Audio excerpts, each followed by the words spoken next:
Oh dear. Oh, you mean ones that we can share on camera?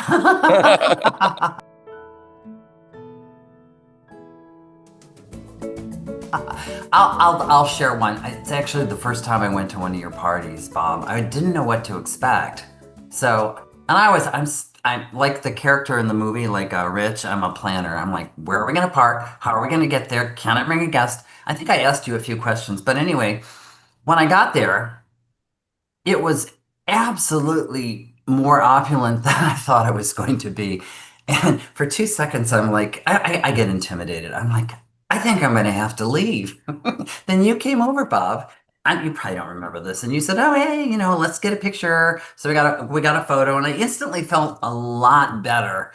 And I have to say, you do such a great job in the big ballroom upstairs. You had fun Christmas videos, like retro and current playing little clips and things like that. It was so conducive to people not standing around in cliques and talking. Everybody was moving and talking. It was just, I would love to throw a party like that, but I know I can't.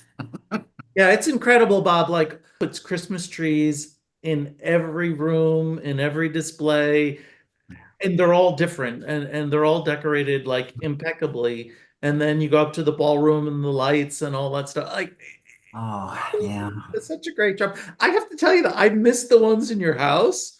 Uh, but I love the ones at the museum and you have the best macaroni and cheese. I need a recipe of macaroni and cheese. Like that macaroni and cheese is freaking incredible.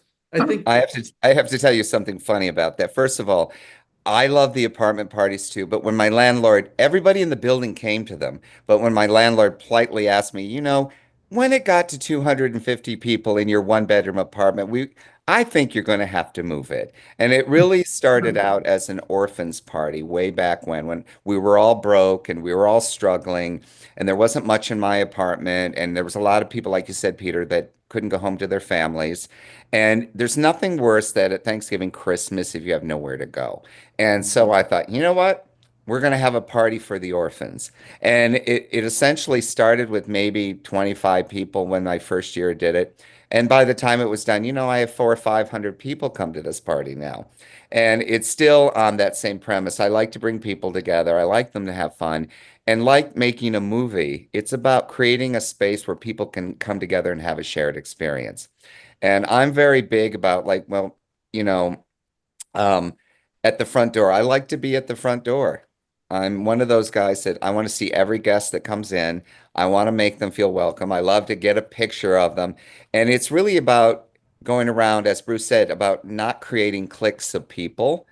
I will wander people around that you see standing by themselves. Like, hey, have you met Peter? And I'll drag them over there and I'll say, Peter, John, whatever. This is what they do. Drop a couple of things. You guys should know each other because you would really love it. And to me, that's what the party and the community is about. Of course, there's the music and there's the food and there's, sometimes you get a stand-up comedy. And of course, there's other fun things that, a lot of that other people, fun a things. lot of other things that occur at these parties that, people get to talk about. And the funny thing is, my mother, when she came to visit, everywhere we went, somebody knew me.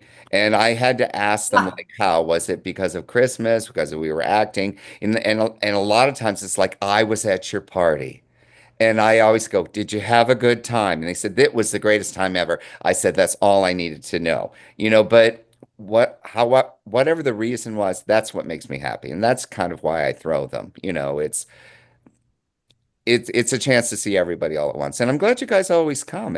There's a bar in every corner of the place. There's a bar on the elevator that takes you to the next floor. There's a bar in like everywhere. You want to be comfortable at a Christmas party. So I had everybody come in their Christmas pajamas one year. Uh-huh. Not a new idea, but it's kind of a funny idea when people have to walk down Hollywood Boulevard. Of course, nobody would really notice if you know Hollywood Boulevard, but a bunch of people walking around in Christmas pajamas to a party. But it's those kind of things. I want you to feel comfortable. I want you to have fun.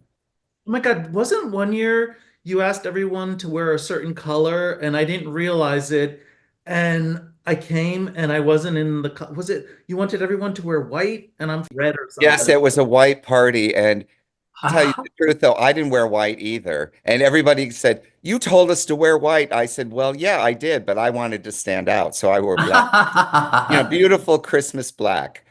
And I honestly, I didn't see that. I didn't get it. And I came in a different color and I felt like an idiot. Sorry, Well, Brooke. we escorted you out, if I remember.